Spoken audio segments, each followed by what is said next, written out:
नमस्कार। आइए जानते हैं देश भर की खबरें। दुनिया में कोरोना वायरस से अब तक 44,82,947 लोग संक्रमित हो चुके हैं। 16,84,714 लोग ठीक हो चुके हैं। वहीं मौतों का आंकड़ा 2,03,97 पर पहुंच चुका है। अमेरिका के राष्ट्रपति डोनाल्ड ट्रंप ने चेतावनी देते हुए कहा कि अमेरिका चीन के साथ सभी संबंध खत्म कर सकता है। देश में कोरोना संक्रमितों की संख्या 81,997 हो गई है। महाराष्ट्र में 1,602, दिल्ली में 472, तमिलनाडु में 447, गुजरात में 324, मध्य प्रदेश में 253, राजस्थान में 206 समेत 3,940 रिपोर्ट पॉजिटिव आई। ये आंकड़े राज्य सरकारों में मिली जानकारी के आधार पर हैं। केंद्रीय स्वास्थ्य मंत्रालय के मुताबिक 39,219 का इलाज चल रहा है। 26,334 ठीक हो चुके हैं।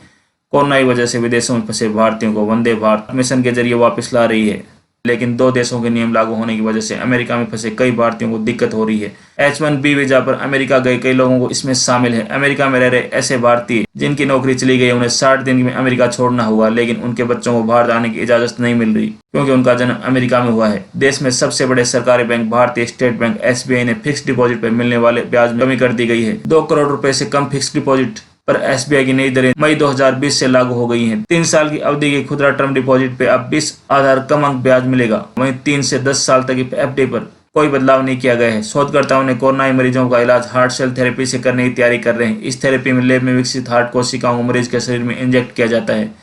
कोरोना से मरने वाले ऐसे मरीजों की संख्या ज्यादा है जिसके शरीर में सूजन देखी गई। हार्ट सेल थेरेपी का इस्तेमाल इसी तरह अतिरिक्त सूजन को कम करने के लिए किया जा रहा है। शुरुआती प्रयोग में इससे कुछ संक्रमित रिकवर हुए और परिणाम बेहतर आए, जिसके बाद कहा गया है कि अब इसका बड़े स्तर पर ट्रायल किया जाएगा। भारत में कोरोना वायरस के अब तक कई अलग अलग रूप देखने को मिल चुके हैं। ज्यादातर मरीज ऐसे हैं जिनमें कोरोना वायरस का असर हल्का या बगैर लक्षण दिखाई दे रहा है। ऐसे में वैज्ञानिकों को माना है कि ज्यादातर भारतीयों में कोरोना वायरस का असर काफी निष्क्रिय दिखाई दे रहा है, जबकि अमेरिका सहित दुनिया के अन्य बड़े देशों में कोरोना का सबसे तीव्र रूप नजर आ रहा है। वित्त मंत्री निर्मला सीतारमण ने 20 लाख करोड़ रुपए के पैकेज के दूसरे दिन प्रवासी कामगारों के साथ अन्य मुद्दों पर फोकस किया है। प्रवासी कामगारों को अगले 2 महीने तक राशन कार्ड की पोर्टेबिलिटी और शहरी इलाकों में सस्ते किराए पर आवास मुहैया कराए जाएंगे। केंद्रीय खाद्य मंत्रालय ने राशन कार्ड का आधार से लिंक कराने की समय सीमा 30 सितंबर तक बढ़ा दिया है। मंत्रालय ने कहा कि आधार से जुड़े नहीं होने के बावजूद लाभार्थियों को राशन कार्ड पर राशन मिलता रहेगा। मार्च के अंत में लॉकडाउन लगाने के बाद ही केंद्र सरकार ने राशन कार्ड धारकों को राहत देने का ऐलान किया था। सरकारी टेलीकॉम कंपनी BSNL अपने 2G और 3G नेटवर्क को 4G में अपग्रेड करने जा रही है। कंपनी ग्राहकों को लुभाने के लिए प्लानिंग कर ली है और इसी के तहत उन्हें मुफ्त सर्विस देने का ऐलान किया है। 4G नेटवर्क आ जाने के बाद BSNL, रिलायंस जियो, एयरटेल और वोडाफोन जैसी कंपनियों को चुनौती देगी। कोरोना महामारी से प्रभावित जनता को राहत देने के लिए वित्त मंत्री ने भुगतान, बीमा पॉलिसी, किराए, पेशेवर शुल्क और अचल संपत्ति के कर में 25% कटौती का ऐलान किया था। CBDT ने जारी नोटिफिकेशन में कहा है इस कटौती का लाभ 31 मार्च 2021 तक लागू रहेगा। इस कटौती से करदाताओं को 50,000 करोड़ रुपए की अतिरिक्त बचत होगी। CBDT के अनुसार 10 लाख से अधिक मोटर वाहन की बिक्री पर TCS 0.75% कर दिया है। कुल 23 मामलों में TDS कम कर दिया है। सरकार ने कोरोना वायरस महामारी के खिलाफ टीका विकसित करने की पहल में अपना सहयोग देने का ऐलान किया है। PM केयर प्रधानमंत्री नागरिक सहायता और तत्कालीन स्थिति में राहत फंड से 100 करोड़ रुपए आवंटित किए हैं।